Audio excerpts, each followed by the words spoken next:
Hello दोस्तों, welcome back to my channel. मैं थोल्ला भाई पीके में आपका स्वागत है। तो दोस्तों, आज का जो आपका टॉपिक है वो आप देख ही रहे हैं। ये आपका क्वेश्चन बैंक है, अवतार क्वेश्चन बैंक का मैं महत्वपूर्ण रिएक्शन क्या होता है जब के टॉपिक को क्लियर करूंगा।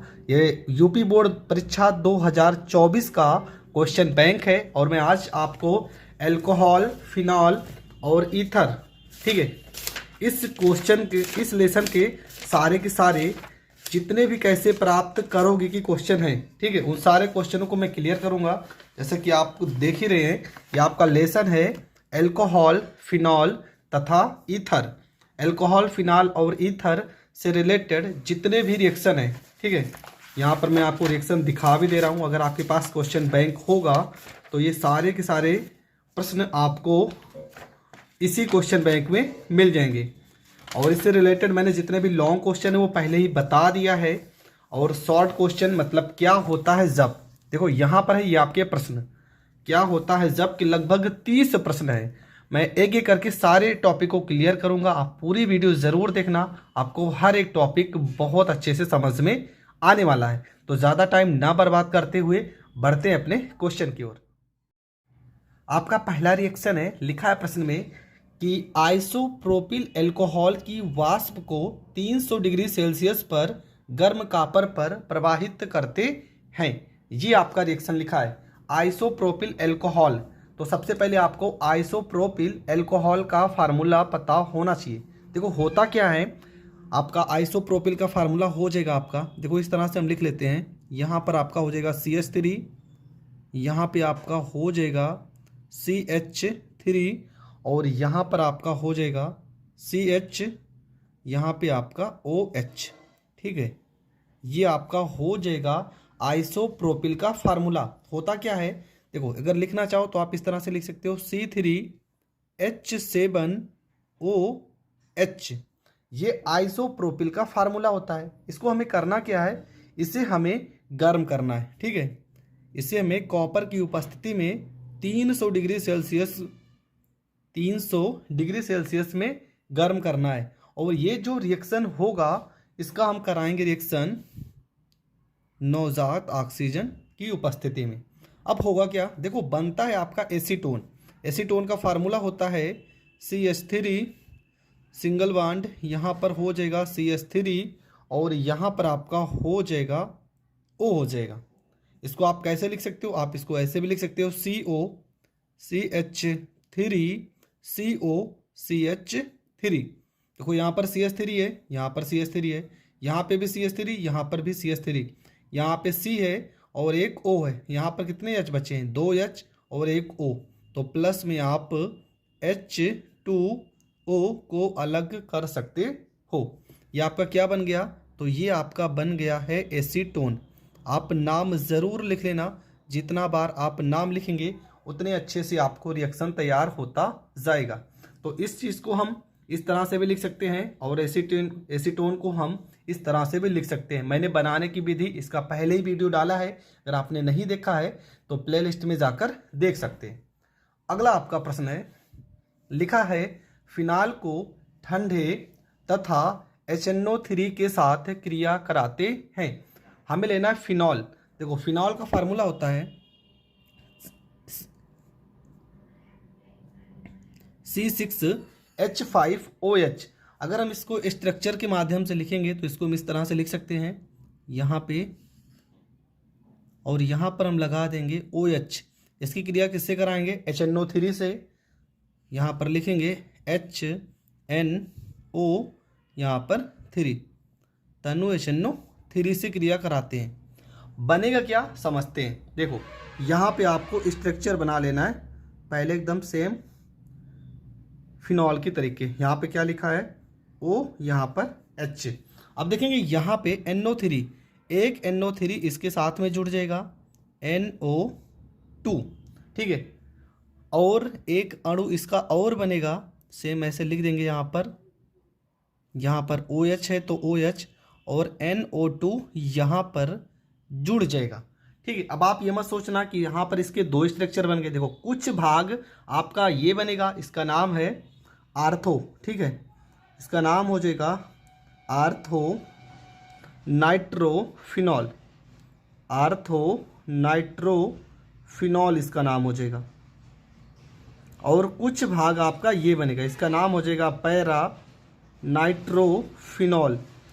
पैरा नाइट्रोफिनॉल इसका नाम हो जाएगा, पैरा नाइट्रोफिनॉल। तो दो अणु बनेंगे, एक आपका बन जाएगा आर्थो नाइट्रोफिनॉल, एक आपका बन जाएगा पैरा नाइट्रोफिनॉल।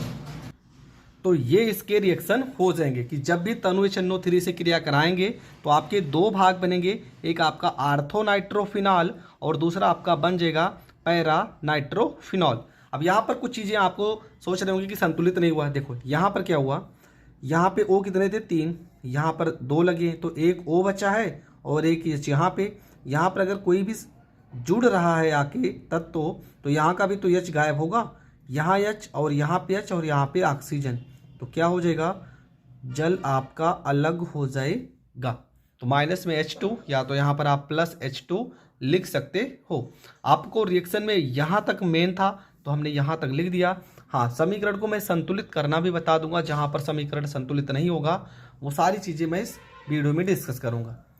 अगला प्रश्न है आपका, लिखा है एथिल एल्कोहल की वाष्प को AlO3, ठीक है, लिखा है Al यहाँ पे 2 होगा, Al2O3 पर 250 डिग्री सेल्सियस पर प्रवाहित करते हैं। एथिल एल्कोहल को हमें क्या करना है कि Al2 एल्यूमिना की उपस्थिति में, तो यहाँ पर क्या लिखेंगे, एथिल एल्कोहल का फार्मूला हो जाएगा C2H5, यहाँ पर हो जाएगा O, यहाँ पे H, यह आपका हो जाएगा Al2O3। टेम्परेचर लगभग कितना है 250 डिग्री सेल्सियस पे हम क्या करेंगे, इसको प्रवाहित करेंगे। होगा क्या, यहाँ पर हम इसके ले लेते हैं 2 अणु ले लेते हैं। एथिल अल्कोहल के कितने अणु लेंगे, 2। बनेगा क्या, बनेगा आपका डाई एथिल ईथर, नाम हो जाएगा C2H5, यहाँ पे O, C2 यहाँ पे H5 प्लस में, ठीक है। देखो C2H5 के कितने अणु हैं, 1 और 1 2, और अभी क्या आपका बचा है, देखो 2 H बचा है और 1 O बचा है, तो प्लस में आपका H2O अलग हो जाएगा, इसका नाम हो जाएगा डाई एथिल ईथर, इसका नाम हो जाएगा डाई एथिल ईथर। तो ये आपका बन जाएगा ईथर कि जब भी एथिल अल्कोहल को एल्यूमिना की उपस्थिति में 250 डिग्री सेल्सियस पे गर्म करते हैं तो डाई एथिल ईथर प्राप्त होगा। अगला रिएक्शन देखते हैं क्या है। अगला रिएक्शन लिखा है कि फिनॉल को की सांद्र HNO3 से क्रिया कराते हैं। हमें लेना है फिनॉल और क्रिया कराना है इसका सांद्र। देखो वहाँ पर तनु था इसके पहले में, नंबर 2 वाले रिएक्शन में यहाँ पे सांद्र है, तो होगा क्या, यहाँ पर हम फिनॉल का स्ट्रक्चर बना लेते हैं। यहाँ पर लगा देंगे OH, ये आपका फिनॉल है, आपको पता है यहाँ पर भी H है, हर जगह पे H है, ठीक है। इसकी क्रिया हम कराएंगे HNO3 से। HNO3 को हम ऐसे भी लिख सकते हैं, OH को अलग कर देते हैं, NO2 को हम अलग कर देते हैं, ठीक है। इस तरह से हम लिख सकते हैं। अब होगा क्या वो समझते हैं। यहाँ पर हम लगा देंगे फिनॉल का स्ट्रक्चर, यहाँ पे आपका हो जाएगा OH, जहाँ पे H लगा यहाँ पे क्या लगाएंगे NO, यहाँ पे 2, यहाँ पर भी क्या लगाएंगे NO, यहाँ पे 2, यहाँ पर भी क्या लगाएंगे NO, यहाँ पे हो जाएगा 2। देखो कितने अणु हो गए, 1 2 3, पर यहाँ पे NO2 तो अकेला है तो यहाँ पर करेंगे 3 से गुणा। अब देखो यहाँ का H, यहाँ का H और यहाँ का H, 3 H भी तो गायब हुए हैं क्योंकि इनकी जगह पे NO2 आ गया। 3 H यहाँ पे, 3 H यहाँ पे, कितने 6 और 3 ऑक्सीजन बचा है, तो प्लस में आप लिखोगे 3H2 यहाँ पर O। और ये जो आपका बना है ये आपका बना है पिक्रिक अम्ल, इसका नाम है पिक्रिक अम्ल। बहुत बार ये रिएक्शन पूछा गया है कि फिनॉल से पिक्रिक अम्ल बनाइए, इसका नाम लिख सकते हैं। देखो 1 2, 2 नंबर पे 3 4, 4 नंबर पे 5 के बाद 6 नंबर पे क्या है, 3 बार आपका नाइट्रो है, तो यहाँ 3 के लिए ट्राई, फिर यहाँ पे लिखेंगे नाइट्रो, नाइट्रो और यहाँ पर हो जाएगा आपका फिनॉल, ठीक है, 2,4,6 ट्राई नाइट्रोफिनॉल। ये हो जाएगा प्रश्न नंबर 4 कंप्लीट। अगला देखते हैं। अगला आपका लिखा है एथिल एल्कोहल को आयोडीन और NaOH के साथ गर्म करते हैं। हमें क्या लेना है? एथिल एल्कोहल को, ठीक है, क्या लेना है? एथिल एल्कोहल को आयोडीन और NaOH के साथ गर्म करते हैं। तो यहाँ पर हो जाएगा एथिल एल्कोहल को हम क्या लिख सकते हैं? लिख सकते हैं CH3 CH2, यहाँ पर O, यहाँ पे H, ठीक है, इस तरह से हम लिख सकते हैं। और इसकी क्रिया किसके साथ कराना है? इसकी आयोडीन और NaOH के साथ गर्म करते हैं, मतलब हमें आयोडीन और NaOH के साथ में क्या करना है? इसको गर्म करना है। होगा क्या? देखो यहाँ पर क्या लिखा है? CH3, तो यहाँ पर लिखेंगे CH3, यहाँ पे देखो C लिखा है, यहाँ पे H लिखा है, यहाँ पे O लिखा है, हो जाएगा CHO प्लस में क्या बचा है अभी? यहाँ पे CH3 हो गया, CH3 हो गया, C हो गया, H हो गया, O हो गया, बचा है आपका H2, मतलब कि हाइड्रोजन गैस।